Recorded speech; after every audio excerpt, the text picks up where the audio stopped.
Mi nombre es Raúl Montalvo Tibos, soy médico infectólogo del Hospital Nacional 2 de Mayo. Tengo un estudio también sobre en el Hospital das Clínicas de Brasil por la Universidad Triángulo Mineiro, en una subespecialidad también de enfermedades infecciosas. Vamos a empezar a hablar sobre los exámenes que han estado viniendo estos últimos años en el ENAM. Vamos a dar la pregunta, las alternativas, y posteriormente vamos a dar un comentario directo sobre el resultado y las otras alternativas por las que no son estas. La causa más común de diarrea del viajero es la alternativa A, Giardia lamblia, la B, Shigella, la alternativa C, entamoeba histolítica, la D, E. coli y la E, Vibrio cholerae. Con respecto a esta pregunta, el agua y los alimentos constituyen siempre el elemento que nos exige más cuidado en los viajes, ¿no? Y muchas enfermedades infecciosas se transmiten por el agua contaminada, como el cólera, hepatitis A, hepatitis C, esquistosomiasis, o por los alimentos, como la fiebre tifoidea, el cólera, infección por E. coli. De todas las alternativas mostradas, la más frecuente es, la causa más frecuente de la diarrea por viajero es producida por el E. coli, la alternativa D, ¿no? E. coli. La pregunta 3. La endotoxina que estimula la adenina ciclasa para producir una gran secreción de tejidos a través de la mucosa intestinal es producida por alternativa A, entamoeba histolítica, alternativa B, Balantidium coli, alternativa C, Vibrio cholerae, alternativa D, Shigella. El Vibrio cholerae es la alternativa C, produce toxinas lábiles y también algunas son lábiles al calor, otras son termolábiles, que activan la adenina ciclasa produciendo AMP cíclico con un incremento en la secreción de agua y de iones. En cambio, las toxinas termoestables, conocidas como HST, activan el guanil ciclasa, inhiben la incorporación de iones desde el lumen intestinal, produciendo diarrea acuosa, fiebre, náuseas, y como resultado de estas toxinas se producen las manifestaciones clásicas de la infección por Vibrio cholerae. En cuanto a infecciones intrahospitalarias, que es un tema bastante de moda, que cada vez está tomando mayor importancia y tiene un alto porcentaje de mortalidad intrahospitalaria. Tenemos la pregunta 1. Con respecto a los siguientes patógenos, marque el enunciado correcto. A. Neumococo es sensible a norfloxacina. B. Enterococo compromete a 30% de las infecciones nosocomiales.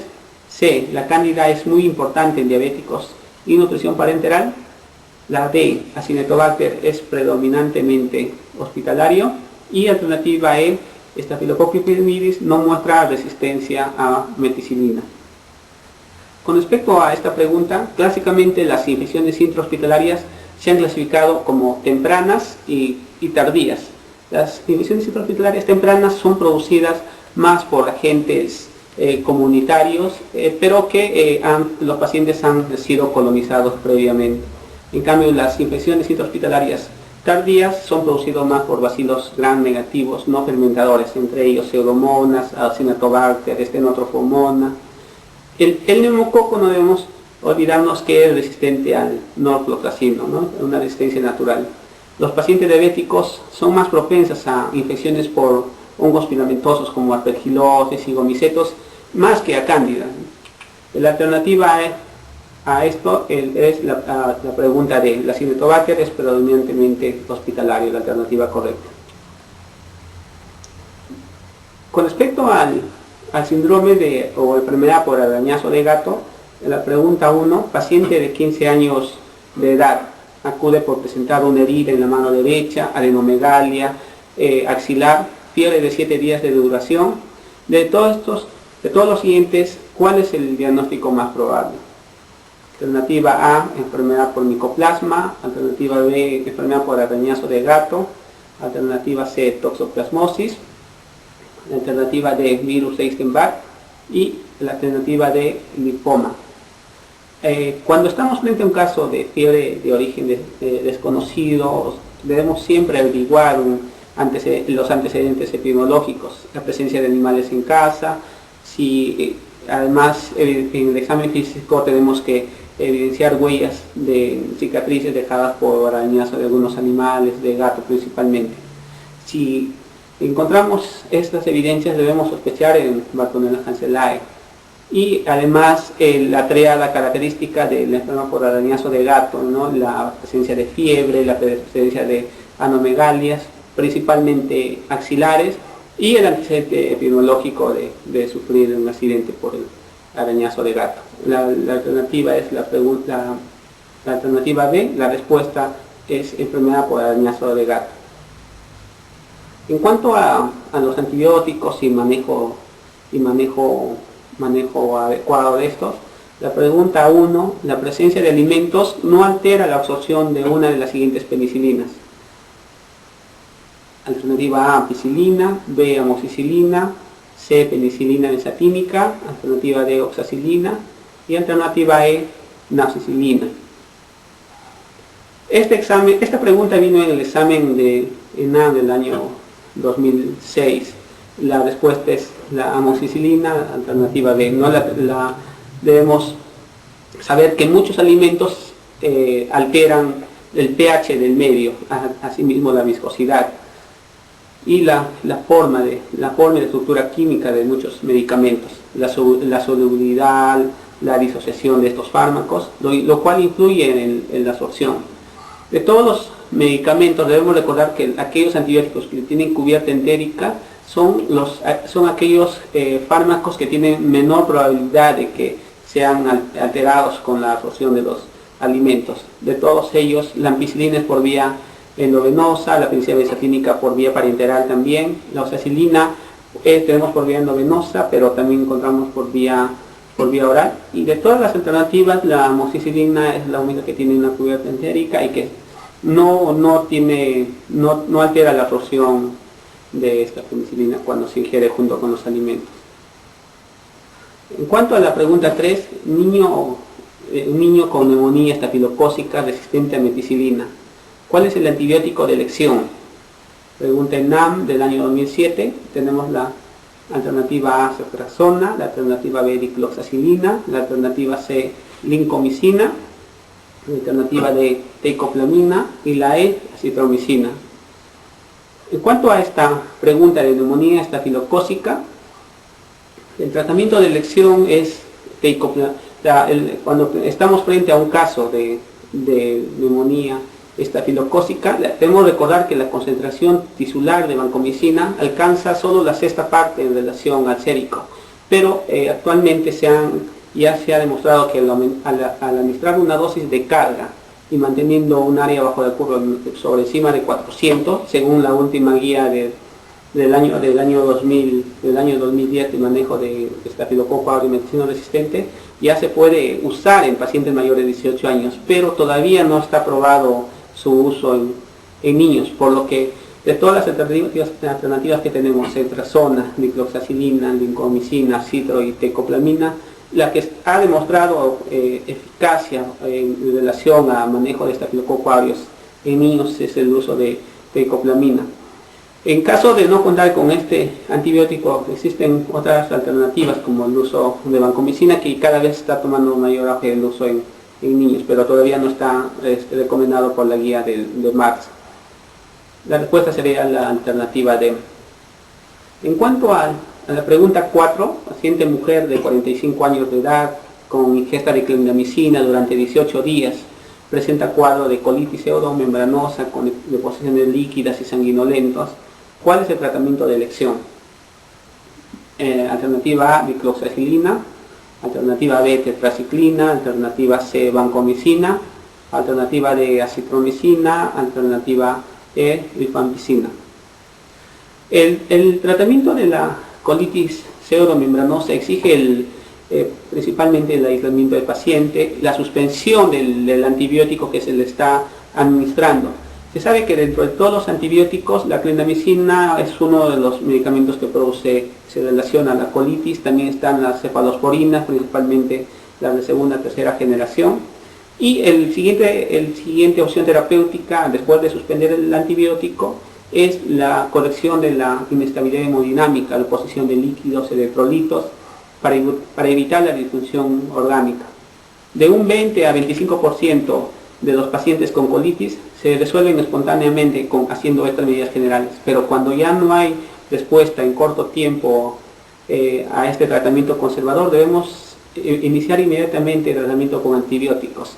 Inicialmente es escogida la vancomicina, pero por vía oral, 500 cada 8 o 125 miligramos cada 6 horas, por 10 a 14 días.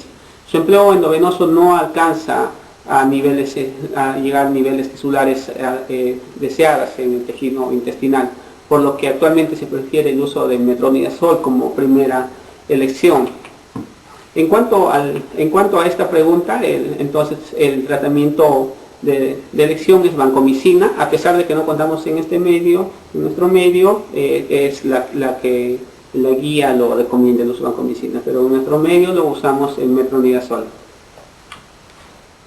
Continuamos con el capítulo de antibióticos. La pregunta 5, respecto al uso de azithromicina, ¿cuál de las siguientes alternativas puede producir? 2 puntos. La alternativa A, bloqueo auriculoventricular completo. La alternativa B, alargamiento del QT en el EKG. La alternativa C, bradicardia sinusal. La alternativa D, aparición de ondas delta en el EKG. Y la alternativa E, presencia de PR largo. A pesar de que la eritromicina, nosotros lo conocemos y es más usada por la presentación por vía oral, los efectos adversos de estas son básicamente gastrointestinales, náuseas, vómitos, dolor epigástrico, diarreas, meteorismo. Pero cuando se utiliza la eritromicina en forma endovenoso puede producir muchos efectos adversos: insuficiencia renal, puede producir pancreatitis cuando se da dosis altas o infusiones muy rápidas, sorderas y sobre todo cuando damos administraciones endovenosas en forma prolongada se han reportado casos de taquicardia ventricular, alargamiento del intervalo QT a nivel cardíaco. Su administración endovenosa debe ser por lo tanto diluida y debe ser en forma lenta. La alternativa B es la respuesta, el alargamiento del QT en el EKG. Es la manifestación cardíaca más frecuente con el uso de eritromicina, ¿no? Las otras, como bradicardia, bloqueo, AB, no han sido reportadas. Con respecto a toxoplasmosis, debemos recordar que el toxoplasma es un protozoario extraintestinal. El toxoplasma, la pregunta 1, ¿el toxoplasma penetra el cuerpo por vía? 2 puntos. Esta es una pregunta que vino en el examen de NAM en el año 2003. Ingresa al cuerpo por vía, alternativa A, cutánea, B, linfática, C, digestiva, D, urinaria. Con respecto a esta pregunta, la puerta de entrada del toxoplasma es por vía oral. El taquizoíto puede eliminarse mediante la saliva, la leche, la orina de los animales contaminados, ¿no? Y nosotros lo podemos ingerir por la vía oral. Puede sobrevivir en los suelos húmedos, en ambientes sombríos, por más de un año. Y la exposición a estos medios contaminados como la tierra representa una fuente importante de infección, ¿no? Y sobre todo debemos tener en cuenta a aquellas gestantes que están en contacto directo con la tierra contaminada con los taquizoítos. Con respecto al capítulo de loxocelismo, la pregunta número 1 nos presenta un caso clínico. Niña de 3 años de edad procedente de asentamiento humano, cuya madre refiere que presenta dolor urente en región infraescapular derecha. 10 horas antes del ingreso todo este síntoma de dolor en región infraescapular derecha. Al examen físico evidencian zona edematosa de 3 por 1 centímetro, bordes regulares, equimótica, rodeado por un halo eritematoso. El diagnóstico presuntivo es mordedura por alternativa A, serpiente venenosa, B, Latrodectus magnas, alternativa C, escorpión, alternativa D, Loxosceles laeta y alternativa E, sin pies. Con respecto a las características clínicas encontradas, debemos recordar que la placa libeloide, característica del Loxosceles del oxocelismo cutáneo está descrito como la lesión equimótica rodeada por un halo eritematosa con bordes regulares. Esta representa la zona de la mordedura por donde ingresó la toxina a través de los queliceros del oxoceles. Y en nuestro país es más frecuente el oxoceles laeta. Cuando encontramos una placa libeloide en un paciente y esta es dolorosa, edematosa, debemos pensar de inmediato en accidente por los oxoceles laeta, la enfermedad, la araña conocida como araña también de violín o araña casera. Una alternativa D es los oxoceles laeta. En cuanto a la pregunta 2, en caso de mordedura reciente por araña viuda negra, ¿cuál es la medida más específica e inmediata a administrar? La alternativa A, corticoides; la alternativa B, suero antilactodectus; la alternativa C, carbonato de calcio; la alternativa D, antibióticos; y la E, clorfenamina. La toxina del lactodectus lo que hace es desestabiliza la membrana celular de la placa neuromuscular motora principalmente, produciendo grandes liberaciones de catecolaminas. El tratamiento debe ser específico, la administración de suero antilactodectus, y sobre todo dentro de las primeras 2 horas por mordedura. Existen otros tratamientos sintomáticos como analgesia para disminuir el dolor, el gluconato de calcio para disminuir las contracturas presentes y característicos en este tipo de accidentes. La alternativa es la B, la respuesta es suero antilactodectus, que vino en el examen de ENAM en el año 2009. En cuanto a la pregunta 3, un agricultor de 25 años de edad ingresa a emergencia con diaforesis profusa, dolor abdominal intenso, edema facial periorbitario severo, mialgias severas. Informa que fue mordido por un animal ponzoñoso mientras trabajaba en el campo. ¿A qué cuadro clínico corresponde? A, flebotomus; B, leucocelismo; C, leptospirosis; D, lactodectismo; y E, luxomia. Existe un cuadro clínico característico del lactodectismo. Produce rigidez muscular, produce temblores, sudoración, vómitos y cialorrea. Y localmente se evidencia un escaso edema, eritema y dolor.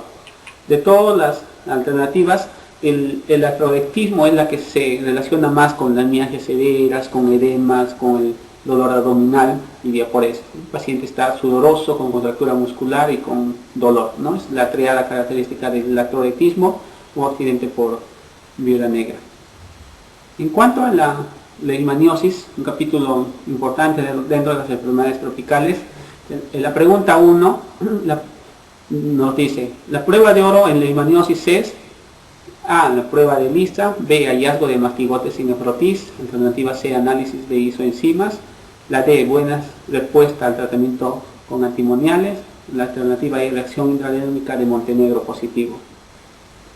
Con respecto a la prueba de oro de leishmaniosis, debemos recordar que la prueba de Montenegro nos dice, es una prueba de intradermoreacción que nos dice que si el paciente ha tenido o tiene la enfermedad de leishmaniosis, pero no nos dice si actualmente presenta esta patología, no es la prueba de oro. Pero sí, cuando hacemos un croquis de la lesión y esta lo llevamos al microscopio, podemos identificar los mastigotes. La presencia de mastigotes en el croquis es la prueba de oro, el gold estándar, o la prueba de tamizaje en los casos de leishmaniosis. Y la sola presencia de esta ya nos indica el inicio del tratamiento con sueros antimoniales en caso de una leishmaniosis cutánea. Esta es la forma infectante en el huésped intermedio. No son gérmenes intracelulares obligatorios, es decir, que se encuentran dentro de los macrófagos. Su multiplicación es por división binaria. También se puede identificar en cultivos celulares, pero lo malo que el cultivo nos demora más de 3 semanas, ¿no? Por eso que la prueba de oro es el hallazgo de mastigotes en el croquis, ¿no? La alternativa B es la respuesta. En cuanto a la pregunta 2, clínicamente las lesiones de leishmania cutánea se caracteriza por A, son muy dolorosas; B, no dan adenopatía regional; C, curan espontáneamente sin reactivación; y D, evolucionan a úlceras o nódulos. Con respecto a esta pregunta, la leishmaniasis cutánea se caracteriza por la presencia de una o más lesiones en la piel que se inician en forma de pápula eritematosa, van aumentando de tamaño hasta formar nódulos y luego progresan a lesiones ulcerativas o úlcerocostrosas son poco profundas, de aspecto redondeado, no dolorosas, con bordes bien definidos y ligeramente elevados. Suelen presentar secreción serosa o seropurulenta, ¿no? Y el tiempo de evolución es más de 2 semanas.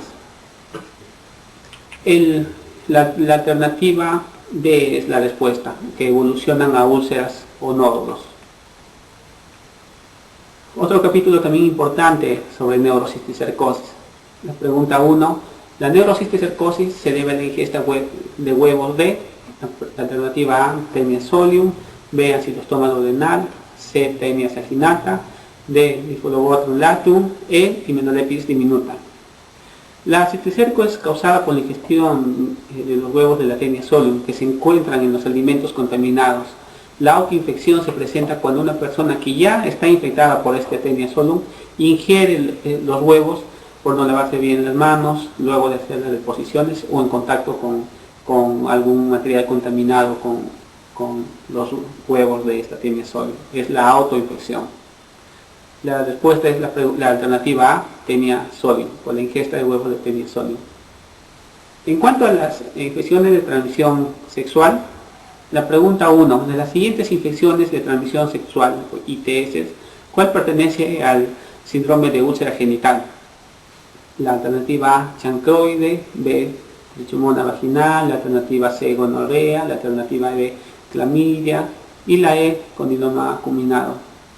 Debemos recordar que el síndrome de úlcera genital incluye algunas patologías específicas como herpes genital, que después de formar lesiones vesiculares características tienden a erupcionarse y a formar úlceras, muchas veces confluentes. La sífilis primaria también forma parte del síndrome de úlcera genital, y el chancroide y la donomanosis no son entidades específicas para el síndrome de úlcera genital. De las alternativas encontramos a chancroide, que pertenece a este grupo, cuál es la respuesta. En relación a las trichomonas, que producen más secreción uretral junto con la gonorrea, la trichomoniasis, el olor y el color característico, trichomoniasis vaginal. La clamidia, que va también junto muchas veces con la gonorrea, que produce esa secreción característica, amarillento, secreción verdosa. Y el condiloma acuminado se caracteriza más por la evidencia de lesiones verrucosas. La pregunta número 2. En caso de una gestante infectada por clamidia, ¿cuáles de los siguientes antimicrobianos le indicarían? Gestante infectada por clamidia, ¿qué antibiótico le administraría? Alternativa A, minoxiclina. Alternativa B, oxitetraciclina. La alternativa C, doxiciclina. La D, eritromicina. Y la E, nemeclociclina. En relación a esto, a pesar de que la doxiciclina es el tratamiento de elección para clamidia, esto todavía está contraindicado en gestantes por ser teratogénico y está dentro de la categoría C. Pero en población no gestante es el tratamiento de elección, ¿no? Por la cual no es la respuesta. Pero debemos recordar que en esta población, en gestantes, está indicado el uso de macrólidos, principalmente eritromicina. Entonces, la respuesta sería eritromicina. En cuanto a la pregunta 3, paciente varón de 35 años acude a centro especializado en IETS, refiriendo que presenta secreción purulenta a nivel del meato uretral, además disuria, dolor testicular, antecedentes de relaciones sexuales sin protección hace 7 días. Empezó a automedicarse, pero sin respuesta. ¿Cuál es el diagnóstico más probable? Pregunta alternativa A, uretritis no gonocócica, la B, gonorrea y epididimitis, la C, uretroprostatitis, la D, uretritis crónica, la E, uretritis por estafilococo. La uretritis gonocócica en los hombres tiene un periodo de incubación que va de 2 a 7 días posteriores al contacto sexual y se evidencia la secreción a través del orificio uretral, la secreción blanco-amarillenta, acompañado de picazón, ardor espontáneo y al orinar. En los días posteriores esta secreción va cambiando de características a color amarillo verdoso, se agrega disuria A veces puede evidenciarse pequeñas gotas de sangre al orinar, incluso dolor durante la erección. Y en caso de no recibir tratamiento puede llevar a la infertilidad como secuela importante de toda la enfermedad por gonorrea. No nos debemos olvidar que si el paciente no recibe tratamiento, en caso de una gonorrea, puede llevar a la infertilidad también, que ha sido pregunta en muchos exámenes. La respuesta es la alternativa B, gonorrea. Pregunta número 4. Paciente varón de 30 años de edad, con múltiples parejas sexuales, acude con 70 días de enfermedad presentando una úlcera única en glande, limpia, indolora y de bordes elevados. ¿Cuál es el diagnóstico más probable? Alternativa A, sífilis, B, chancroide, E, herpes genital, D, linfogranuloma venéreo y F, granuloma inguinal. Debemos recordar que la sífilis primaria se evidencia un chancro y una adenopatía satélite. El chancro primario clásico consiste en una erosión ovalada, húmeda, y llega a medir de 1 a 2 centímetros, tiene bordes definidos, netos, tiene un fondo limpio, indurada y además indolora, ¿no? En las mujeres la localización más frecuente son en los genitales externos, luego puede evidenciarse en el cervix, en la zona perineal, en el canal anal. Las lesiones atípicas van a depender del estado inmunitario en los pacientes, ¿no? Sobre todo dependen también del tamaño del inóculo, de si ha recibido o no antibióticos previos y de infecciones secundarias a nivel de la lesión. El diagnóstico diferencial debe realizarse con lesiones traumáticas locales, también con herpes genital, linfogranuloma venéreo y chancro blando. La adenopatía regional aparece posteriormente de la lesión primaria, ¿no? Y puede mantenerse por meses. Luego de 2 a 6 semanas suele desaparecer en forma espontánea. La alternativa es la A, sífilis, ¿no? La lesión limpia, indolora, bordes elevados. En cuanto a la pregunta 5, paciente varón de 30 años de edad, acude por úlcera genital en glande,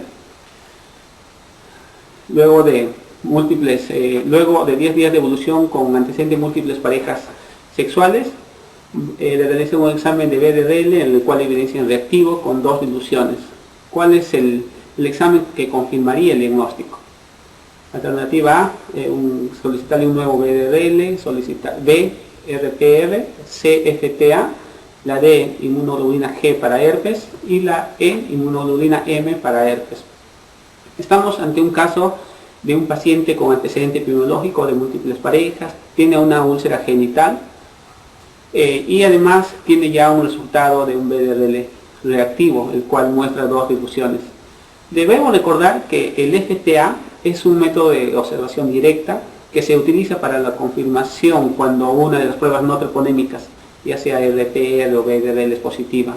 En el caso el paciente tiene una prueba no treponémica positiva, el cual debe ser confirmado por un método de observación directa como el FTA, y este es el método de elección para el diagnóstico de sífilis primaria, y a partir de las 2 semanas después del contagio.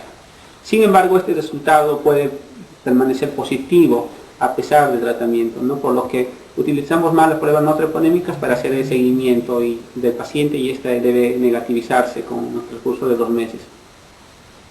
En cuanto a la micosis, la pregunta 1, la micosis caracterizada por ser crónica, generar pérdida de la dentición, úlceras orales, adenomegalia cervical y cuyas levaduras tisulares tienen forma de timón de barco. Se denomina A, esporotricosis, B, paracoxidomicosis, C, micetoma, D, histoplasmosis y E, cromoplastomicosis. Con respecto a esto, debemos recordar que el paracoxidomicosis, o conocido como paracoco, es un hongo dimórfico por tener una fase micelar y otra fase levaduriforme. Se caracteriza porque cuando lo evidenciamos en el cultivo y evidenciamos la multiplicación en ellas en su fase levaduriforme, que es por gemación periférica múltiple, observamos a la microscopía el signo clásico del timón en barco por la gemación múltiple, o conocido como el signo de Mickey Mouse por algunos. Debemos reconocer también que existen otros agentes micóticos similares, pero tienen una gemación solo hacia un lado, como es el criptococo, que la gemación es unipolar. En cambio el Paracoccidomicosis tiene una gemación por una gemación periférica que nos da el aspecto de timón de barco. En cuanto a otro capítulo importante también, la parasitosis intestinal, tenemos al paragonimiasis, ¿no? La pregunta es: pescador viene de Tumbes, aficionado a comer cangrejo de río, consulta por tos, hemoptisis y disminución de peso. Su radiografía de tórax muestra una cavidad en ápice derecho. Y su primera sospecha diagnóstica sería A. Quiste diatírico, B. histoplasmosis, C. amebiosis, D. paragonimiasis y E. aspergilosis.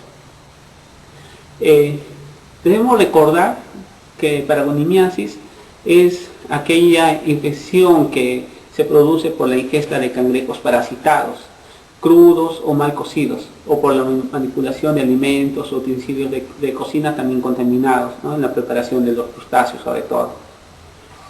Y estos son reconocidos, los crustáceos, los cangrejos son reconocidos como segundos hospederos del Paragonimos. El parásito adulto se localiza en los pulmones, produciendo una sintomatología que puede llegar muchas veces a ser confundida con tuberculosis o histoplasmosis. Además, debemos recordar que la costa norte peruana es endémica en Paragonimos. La alternativa es la D, paragonimiasis. La pregunta 3, ¿cuál de los siguientes parásitos produce el síndrome de Loeffler? 1. Oxyuros, 2. Tenia, 3. Uncinaria, 4. Giardia, 5. Ascaris y 6. Cryptosporidium. ¿No? Debemos recordar que el síndrome de Loeffler, también llamado neumonía eosinofílica, es una inflamación alveolar asociada con un incremento de eosinófilos, y esto se debe a una reacción alérgica secundario a trastornos alérgicos, a trastornos del colágeno, farmacológico y parasitario. Dentro de los parasitarios, que son las más frecuentes, tenemos el Ascaris, estrongiloides, ancilostoma, natostoma. No debemos olvidarlo: Ascaris, estrongiloides, ancilostoma y natostoma. Entonces, busquemos las alternativas, cuál de ellas es la que produce el síndrome de Loeffler. Tenemos acá Ascaris y Uncinarias, que sería el 3 y el 5. Tenemos un caso clínico: paciente varón de 50 años, agricultor, ganadero, presenta dolor abdominal continuo en el hipocondrio derecho. Al examen se evidencia ictericia en piel y escleras, y en el laboratorio se evidencia un hemograma con eosinófilos 30%. ¿Cuál es el diagnóstico más probable? A. Fasciola, B. hidatidosis, C. Ascaris, D. Oxyuros y E. Uncinaria. La forma aguda y típica de fasciolosis es la clásica triada de fiebre prolongada, hepatomegalia y dolor abdominal, lo cual se encuentra en el paciente. En esta fase de invasión, las formas juveniles de la fasciola hepática pueden causar hemorragias a nivel de los conductos biliares intrahepáticos y algunas veces conducen a la anemia. La respuesta es la alternativa A, fasciola, ¿no? Paciente mujer de 35 años de edad, vendedora ambulante, con antecedente de consumo de berros, presenta dolor abdominal en hipocondrio derecho. El examen se palpa tumoración en dicha zona. ¿Cuál es el tratamiento en dicho caso? Esta pregunta vino en el examen de 2009. Alternativa A, quinidina; la alternativa B, ceftriaxona; la alternativa C, tetraciclina; D, triclavendazol y la M, vendazol. Si estamos frente a un paciente con antecedente de consumo de berros, con cuadro abdominal, dolor hipocondrio derecho, con hepatomegalia, entonces pensamos automáticamente en fasciolosis, ¿no? La triada característica que les había mencionado. En caso de fasciolosis, el tratamiento de lesión es triclavendazol 10 miligramos por kilo durante 2 días consecutivos.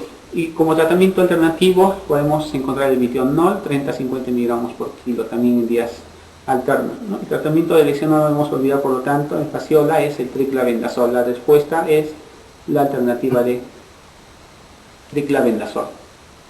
En cuanto a la pregunta número 3, ¿en cuál de los siguientes parásitos se observa con mayor frecuencia eosinofilia, con más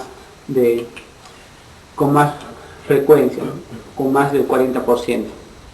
A. Giardia, B. Fasciola, C. Cisticerco, D, hidatidosis, E, oxuros. Debemos recordar las causas de eosinofilia. Deben recordar la mnemotecnia conocida como China, la C, que es colagenopatías, H, mintos, I, idiopáticas, la N, neoplasias, y la A, las alergias. Dentro de las idiopáticas están la vasculitis, colagenopatías, y dentro de las neoplásicas debemos la leucemia eosinofílica primaria. Al tener marcados cuáles son las causas de eosinofilia, nos vamos a los componentes parasitarios o a los helmintos, ¿no?, que sería la H. De todos los parásitos, la que se caracteriza por alta eosinofilia es la fasciolosis, también caracterizado por dolor abdominal y masa palpable a nivel hipocondrio derecho. La alternativa es la B, fasciolosis. Estamos frente a un caso que un paciente es pastor, tiene un antecedente epidemiológico. Lo que debemos sospechar es si el paciente viene de Huancayo, presenta expectoración, blanquecino con algo de sangre, seguido de fiebre hace 2 años. Si su hermano tuvo o en cuadro, si hay un antecedente epidemiológico similar, entonces probablemente estemos frente a un cuadro de quiste hidatídico pulmonar. Debemos recordar que las zonas más prevalentes de quiste hidatídico en el Perú son la zona centro, y dentro de la zona centro la provincia con alta endemicidad por quiste hidatídico es Chupaca, ¿no? Chupaca, como nos dice aquí en la pregunta, paciente viene con tos, expectoración abundante, líquido blanquecino. Muchas veces algunos de estos pacientes tienen una sensación salada al momento de tener esta expectoración abundante cuando llega a producirse la vómita. Entonces la respuesta es quiste hidatídico pulmonar. La pregunta número 2, la vómica es característica de alternativa A, absceso pulmonar, B, bronquiectasia, C, quiste hidatídico, D, tuberculosis pulmonar y E, aspergiloma pulmonar. Debemos recordar que las complicaciones más frecuentes de quiste hidatídico pulmonar es la vómica debido a la ruptura de la adventicia. Esto va a conllevar a neumonitis química, que también es otra complicación. Muchos de ellos hacen reacción anafiláctica, postvómica, y en caso de formarse una cavidad residual, esto llega a infectarse, a producir absceso pulmonar. Pero de todas ellas, la causa más frecuente o la característica más frecuente de una quiste hidatídico complicada es la vómica, ¿no? La vómica, que es lo que caracteriza al quiste hidatídico.